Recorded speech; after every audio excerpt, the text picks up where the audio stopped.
Les États-Unis envoient leurs navires et avions de guerre aux portes de la Corée du Nord.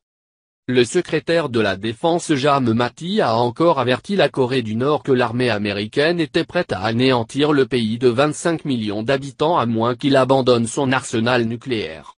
La menace, appuyée de la croissance d'une présence militaire américaine sans précédent en Asie du Nord-Est, place cette région et le monde au bord d'une guerre catastrophique.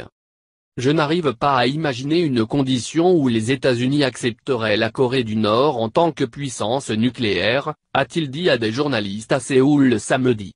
Détrompez-vous, toute attaque contre les États-Unis ou ses alliés sera vaincue, et tout usage d'armes nucléaires par le Nord sera contré par une réponse militaire massive qui sera efficace et écrasante. Le caractère des plans de guerre américains est offensif, et non pas défensif. En réponse à une question concernant une attaque américaine préventive contre la Corée du Nord afin d'empêcher une attaque possible contre Séoul, Mattis a confirmé, « Oui, nous avons ces options. » Sous le plan 5015, les forces des États-Unis et la Corée du Sud sont prêtes pour des frappes offensives massives contre l'infrastructure nucléaire, militaire et industrielle de la Corée du Nord, ainsi que des raids de décapitation par des forces spéciales pour assassiner ses dirigeants principaux. Même si Mattis a souligné que notre but n'est pas la guerre, le président américain Trump a dans les faits exclu toute autre option, à part la capitulation totale de la Corée du Nord aux demandes de Washington. Trump a réprimandé le secrétaire d'État Rex Tillerson plus tôt ce mois-ci pour lui avoir fait perdre son temps en tentant d'évaluer la possibilité de liens diplomatiques avec la Corée du Nord.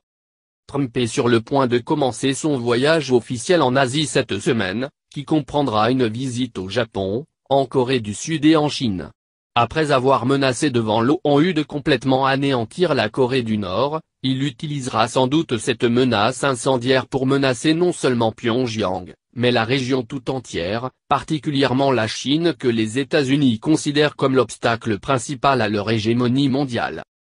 Ce voyage prendra place dans le contexte d'une démonstration de force massive de l'armée américaine près de la péninsule coréenne, incluant 3 porte-avions nucléaires, l'US Ronald Reagan, l'US Nimitz et l'US Theodore Roosevelt, qui se préparent pour des exercices conjoints avec leur groupe d'assaut. Chaque porte-avions est accompagné de 6 à 10 navires de guerre, incluant des croiseurs, des contre-torpilleurs et des sous-marins nucléaires, et à une escadre aérienne de dizaines de chasseurs et d'autres aéronefs militaires.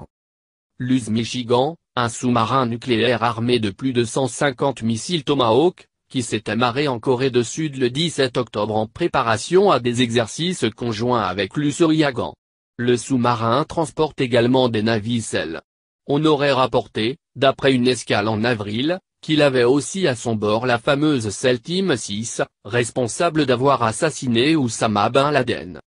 Toutes les bases militaires de la région, particulièrement en Corée du Sud, le Japon, Guam et l'Australie sont sans aucun doute dans un état d'alerte élevé.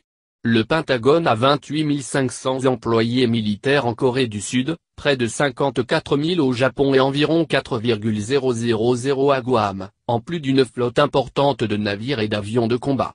L'Australie joue dans les faits le rôle de base arrière pour les marines, navires et avions américains, et abrite également des bases importantes de communication et d'espionnage. 2 frégates australiennes doivent arriver en Corée du Sud cette semaine pour des exercices conjoints. Le Pentagone se prépare à déployer, pour la première fois, un escadron d'avions de combat F-35A et 300 personnes vers la base américaine-japonaise sur l'île d'Okinawa. La 5e génération avancée de chasseurs furtifs pourrait très bien être utilisée dans une première vague pour détruire les défenses aériennes de la Corée du Nord et ouvrir la voie à un assaut aérien massif. L'Air Force américaine effectue une provocation militaire après l'autre avec des vols de bombardiers stratégiques B-52 et B-1B près de la Corée du Nord. Dimanche, le commandement stratégique américain, responsable de l'arsenal nucléaire, rapportait qu'il avait envoyé un bombardier furtif B-2 des États-Unis jusqu'au Pacifique pour familiariser l'équipe aérienne et assurer un degré élevé de préparation et d'efficacité. Contrairement au B-1B, le B-2 tout récent est capable de larguer des bombes nucléaires. Ce vol clarifie les commentaires obscurs du vice-président américain Mike Pence pendant une visite vendredi dernier à la base aérienne de Minot en Dakota du Nord, qui abrite 26 B-52 capables d'attaque nucléaire et 150 sites de missiles balistiques intercontinentaux, ICBM. Faisant référence à la Corée du Nord, Pence a déclaré, « Maintenant plus que jamais, votre commandant en chef, Trump, s'attend à ce que vous soyez prêts.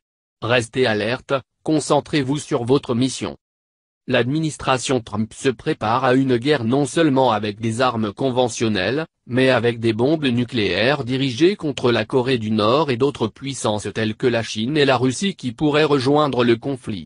La semaine dernière, l'Air Force a annoncé qu'elle se préparait à remettre ses bombardiers nucléaires B-52 en état d'alerte 24 heures. En même temps, tel que le rapportait Le Guardian dimanche, l'administration Trump prépare un nouvel examen du dispositif nucléaire qui ouvrira la porte à une série de nouvelles armes nucléaires et modifiera la réglementation de leur usage. La seule conclusion à laquelle le régime de la Corée du Nord peut arriver est que le pays fait face à la menace imminente d'une attaque militaire américaine, avec des armes conventionnelles ou nucléaires. Nokne basé en Corée du Sud rapportait cette fin de semaine que la Corée du Nord organisait des exercices d'évacuation de masse dans les villes le long de la côte. Le monde est peut-être plus près d'une guerre nucléaire que jamais auparavant. Pendant l'impasse nucléaire extrêmement tendue entre les États-Unis et la Russie lors de la crise des missiles cubaine de 1962, les dirigeants américains et russes ont tenté de prévenir un échange nucléaire qui aurait dévasté le monde. Par contre, Trump, poussé par les contradictions insurmontables du capitalisme américain et mondial, avance avec un degré sans précédent d'insouciance afin d'intentionnellement enflammer des zones de tension en Asie, ainsi qu'au Moyen-Orient et en Europe de l'Est. Embrouillé dans une crise de politique intérieure après l'autre, et faisant face à l'hostilité publique à son programme d'austérité et de guerre, Trump est propulsé vers le déclenchement d'une guerre afin de canaliser les immenses tensions sociales vers l'extérieur contre un ennemi étranger. Ces mêmes tensions poussent les travailleurs et les jeunes aux États-Unis et à travers le monde dans la lutte pour défendre leurs conditions de vie, leurs droits démocratiques de base et prévenir un conflit qui plongerait le monde dans la barbarie. Ce mouvement doit trouver une expression consciente dans le programme de l'internationalisme socialiste pour lequel lutte le Comité international de la 4e internationale, afin de mettre fin au système capitaliste en faillite qui engendre la guerre et la misère sociale.